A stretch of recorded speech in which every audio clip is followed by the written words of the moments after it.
Hi everyone, I'm the rum. And I'm the wine. She's gonna go now.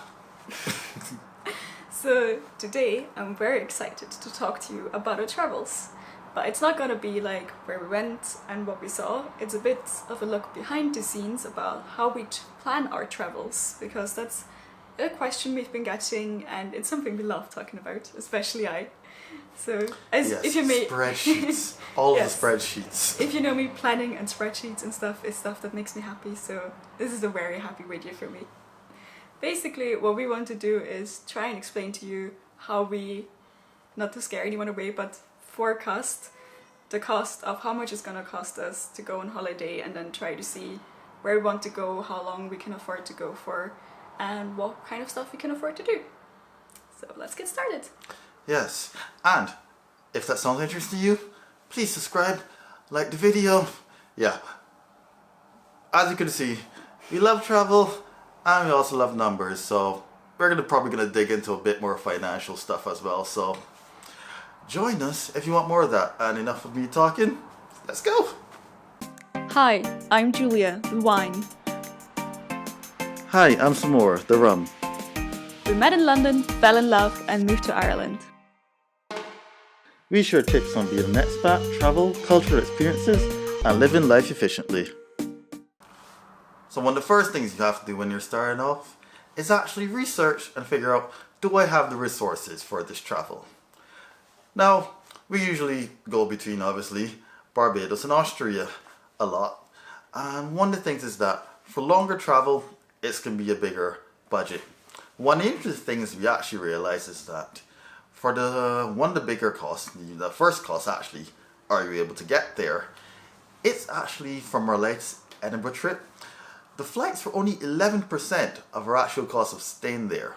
While for the Barbados trip, the flight was, get this is why it's expensive to go to the Caribbean, 40% of our travel expenses to go there. So that's the first thing you need to look at.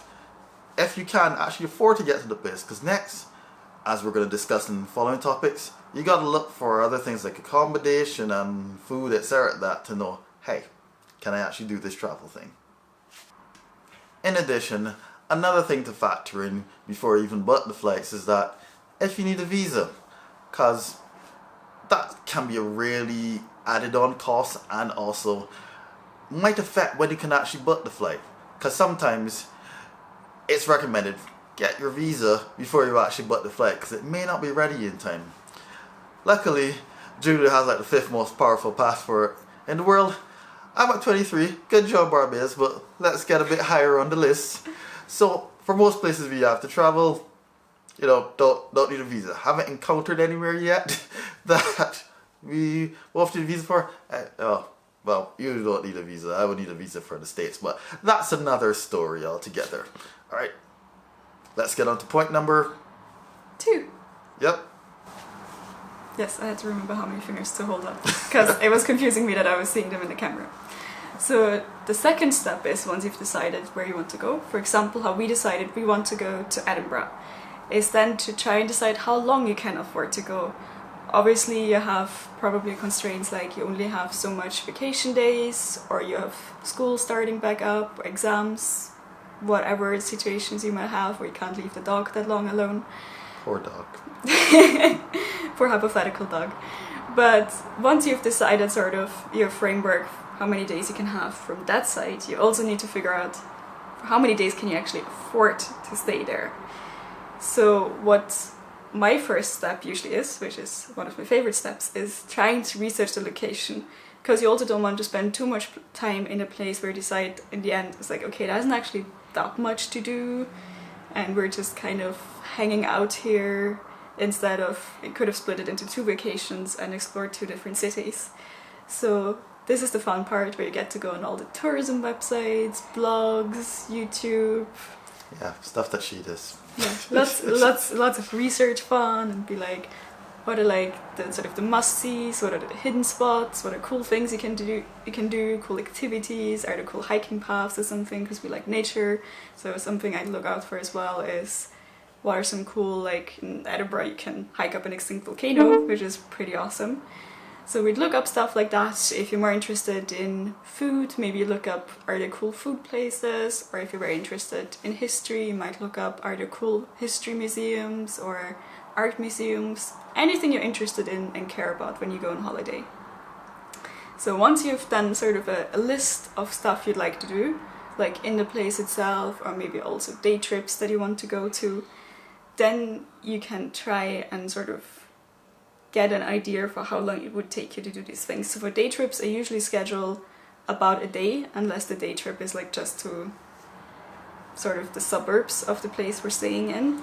Because with travel and you don't want to stress yourself too much, that's usually good enough time frame. For smaller stuff, I calculate about half a day if there's stuff next to each other. Like in many cities, you have like a cluster of museums next to each other, often they're free, so you might just like do all of them in half a day and see everything that you're interested in.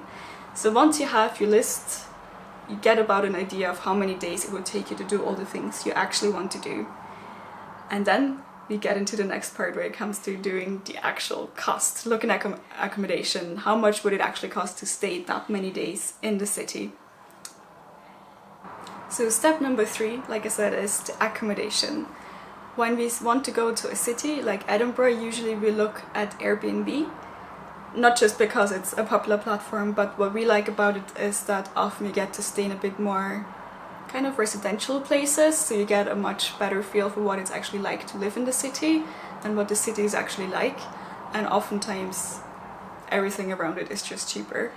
So Airbnb is one place to look. If you're looking for maybe even more budget, because maybe you're a student or whatever reason, hostelbookers.com, for example, is another website.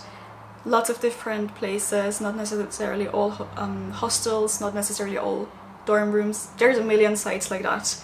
But my one big advice would be, if you do check those sites as well, is be aware that the way they work is they take a cut from every person that books through their site.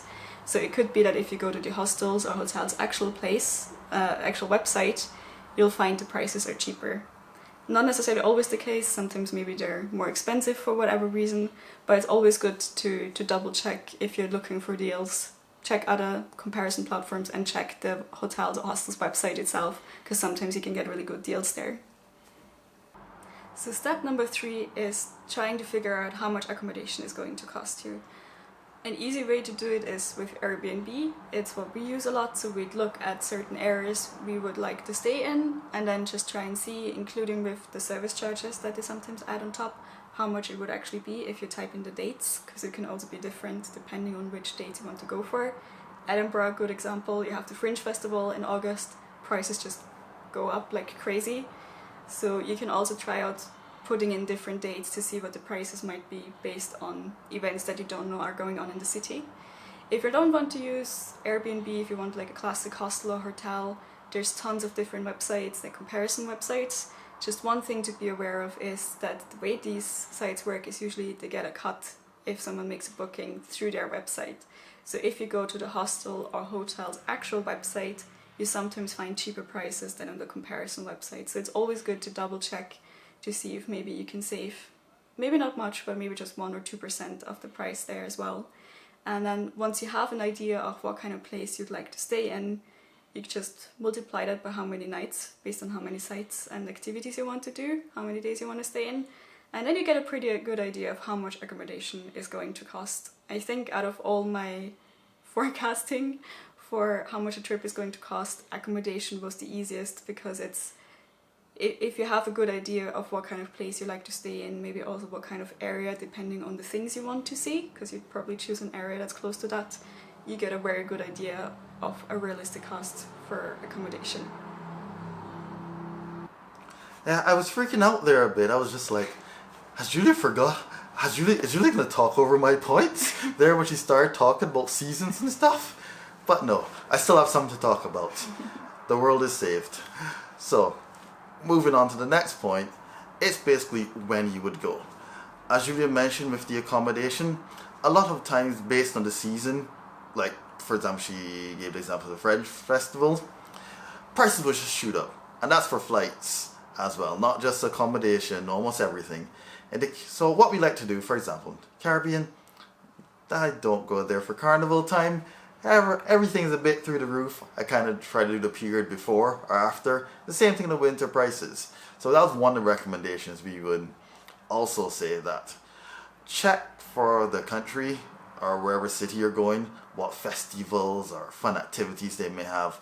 Because then, if it's something like just recently, Barcelona, where they had, the football finals, things were through the roof. You couldn't find some cheap accommodation there at all. So that's one of the things you definitely need to look out for, because it would just create like a multiplier effect. If when the festival is happening, that's your food going up, your transport's going up, everything's going up, and the trip's going to cost you a whole lot more than if you just went almost like 2 weeks afterwards. So the last step we're going to talk about in this video is sort of fine-tuning your estimates.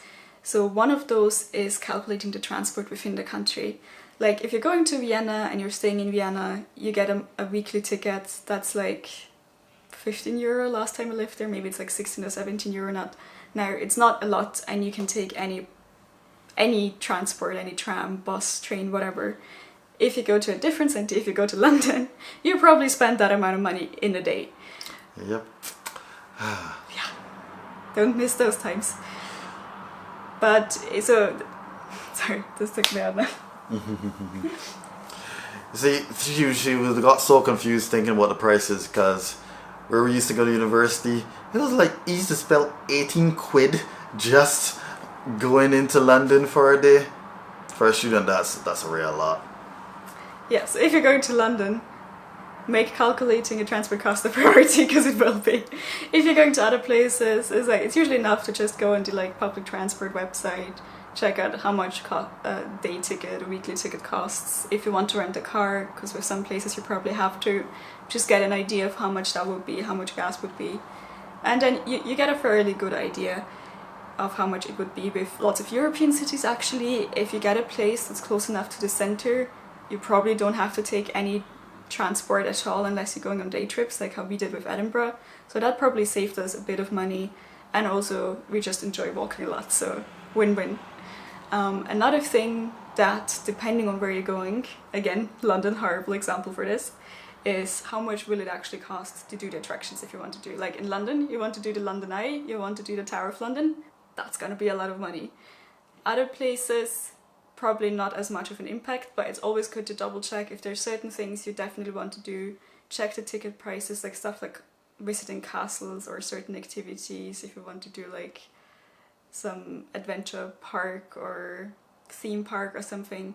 The prices would usually be quite steep in comparison to your other everyday expenses while you're traveling. So that's an important thing to plan to your travels as well, because it really hurts if you go somewhere and then you realize you're out of budget and you can't do the thing you really wanted to do that you went to the place for. So prioritize the things you want to do. So there are a few more things, like trying to calculate in food and stuff like that. We'll do a separate video about that, because there's a lot of stuff to go in depth into what are the ways you can save money. And also on spreadsheets, showing spreadsheets. Yeah, stuff like that. So there'll be more videos like this. This is just a quick introduction. There'll also be a spreadsheet template, because I love to share my spreadsheet love with you guys. So there'll be a lot more stuff coming up, so do make sure you subscribe and watch out for our upcoming videos where we talk more about this stuff. Yep, that's coming soon. Yes, we're being punctual with videos this time. Not gonna make people wait 3 months like our other video, which I won't mention here. Link in the description. And with that, Sam out. See you next time. Bis später. Bye.